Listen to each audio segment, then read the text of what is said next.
Assalamualaikum warahmatullahi wabarakatuh. Sahabat Hikmanesia yang dirahmati Allah, pernahkah terlintas di benak kita, bagaimana jika ada seorang hamba yang telah meninggal dunia selama 100 tahun, lalu Allah hidupkan kembali? Sebuah peristiwa luar biasa yang di luar jangkauan logika manusia.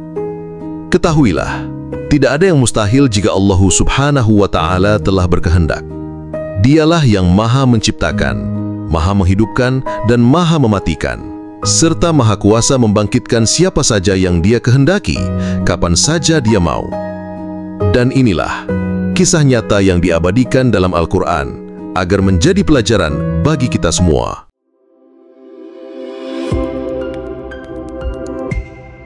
Sahabat, Uzair, menurut mayoritas ulama, adalah seorang nabi bagi Bani Israel.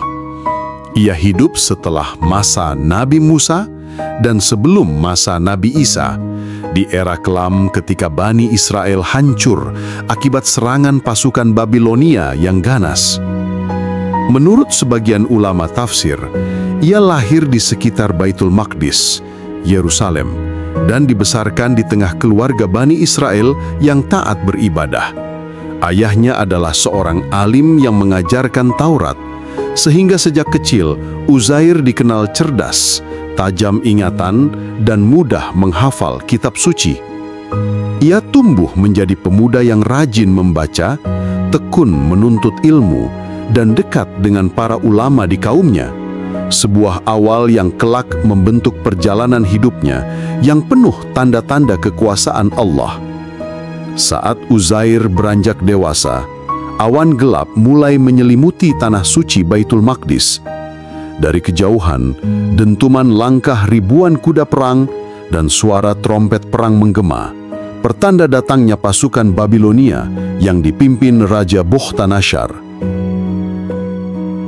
Mereka menyerbu dengan bengis, rumah-rumah dibakar, tembok Baitul Maqdis dirobohkan, dan tempat-tempat ibadah dijadikan puing. Lebih memilukan lagi, para ulama dan penghafal Taurat dibantai tanpa ampun. Lembaran-lembaran kitab suci dibakar hingga tak tersisa. Uzair menyaksikan semuanya dengan hati yang tercabik-cabik. Negeri yang dahulu ramai, kini menjadi kota mati. Sejak hari itu, ia memutuskan untuk meninggalkan kampung halaman. Dengan membawa sepotong roti, sedikit air, dan iman yang tetap ia genggam erat, Uzair berjalan menembus gurun pasir dan perbukitan menjadi seorang pengembara. Ia mencari tempat yang aman untuk beribadah, tanpa menyadari bahwa perjalanannya akan membawanya pada peristiwa yang menggetarkan iman. Hari demi hari, langkah demi langkah, Uzair menempuh perjalanan panjang di bawah teriknya matahari siang dan dinginnya angin malam. Gurun pasir yang luas seolah tak berujung, sementara bukit-bukit batu menjadi saksi kesendiriannya. Hingga suatu hari, ia sampai di sebuah negeri yang sunyi, sepi tanpa suara, tanpa tanda kehidupan. Reruntuhan bangunan berserakan, dinding-dinding retak, dan sisa-sisa kehidupan masa lalu tertutup debu waktu. Uzair berhenti sejenak, memandang sekeliling dengan hati yang pilu, lalu bertanya dalam kekaguman, bagaimana Allah akan menghidupkan negeri ini setelah matinya? Allah yang Maha Berkehendak ingin menunjukkan kekuasaannya, maka di tempat itu juga Uzair dimatikan selama 100 tahun lamanya. Tubuhnya dibaringkan dalam ketenangan, sementara di sisinya seekor keledai terikat dan keranjang berisi roti dan anggur yang tetap utuh. Waktu pun berjalan, tahun berganti abad, namun ia tetap seperti hari ketika ia pertama kali terlelap. Generasi berganti, negeri itu berubah, dan tak seorang pun mengenal nama Uzair lagi. 100 tahun pun berlalu, hingga pada suatu hari datanglah perintah Allah untuk membangkitkan Uzair dari kematiannya. Udara dingin gurun yang menyentuh wajahnya membuatnya terbangun perlahan. Ia mengusap matanya lalu melihat sekeliling. Semua tampak sama seperti saat ia tertidur. Ia mengira baru terlelap setengah hari atau paling lama 1 hari. Namun Allah berfirman kepadanya, "Bahkan engkau telah tinggal 100 tahun lamanya. Lihatlah makanan dan minumanmu yang belum berubah, dan lihatlah keledaimu." Uzair menatap keranjang berisi roti dan anggur itu masih segar, seolah baru dibawa dari pasar. Namun keledainya, yang dulu hidup di sisinya, kini hanya tersisa tulang belulang kering. Lalu di depan matanya, Allah menunjukkan kuasanya. Tulang-tulang itu mulai tersusun kembali. Sendi demi sendi menyatu, daging dan kulit membungkusnya, hingga akhirnya keledai itu berdiri hidup seperti sedia kala. Air mata Uzair jatuh.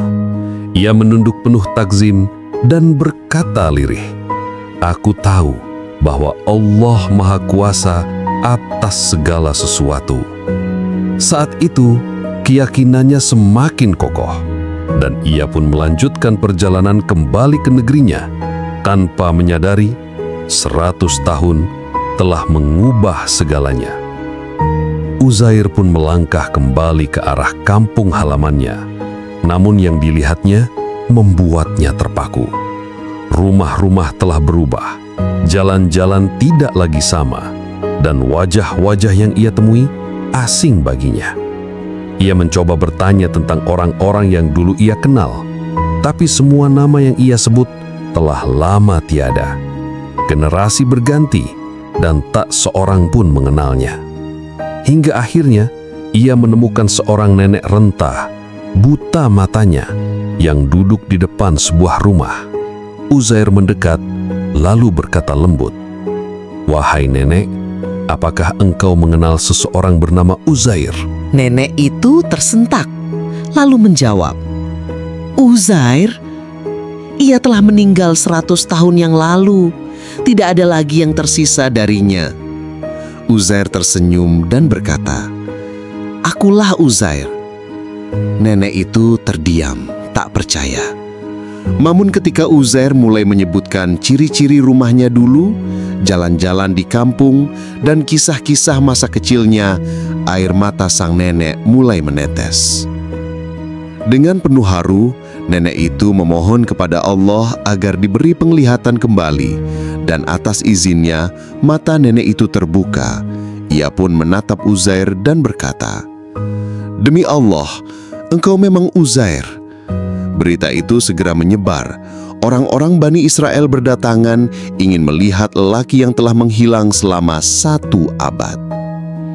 Saat itu, Bani Israel sedang kehilangan kitab Taurat karena seluruh naskahnya musnah saat serangan Babilonia. Namun Allah memberi anugerah luar biasa kepada Uzair. Ia mampu mengingat seluruh Taurat dari hafalannya. Maka di hadapan kaumnya, ia mulai menuliskan kembali Taurat kata demi kata, ayat demi ayat, sebagaimana yang Allah ilhamkan kepadanya. Karena peristiwa itulah, Uzair dikenal sebagai lelaki yang menghidupkan kembali Taurat.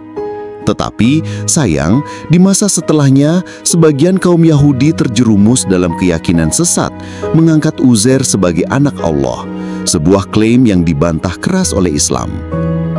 Dan begitulah, perjalanan panjang Uzair menjadi bukti nyata bahwa kematian, kehidupan, dan segala yang kita anggap mustahil, semuanya berada dalam genggaman kuasa Allah.